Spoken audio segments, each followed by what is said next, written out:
How to add friends on the Monopoly Go game by the username.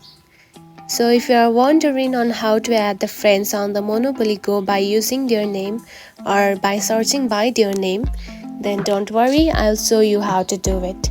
So let's get started. First of all, open the Monopoly Go game.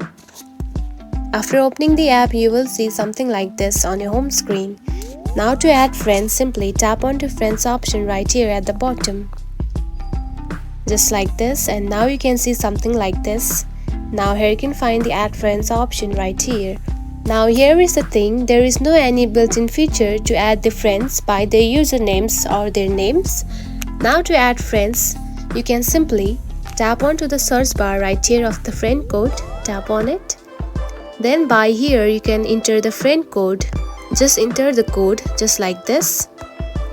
And after entering the code, you can simply search for them and you can add them.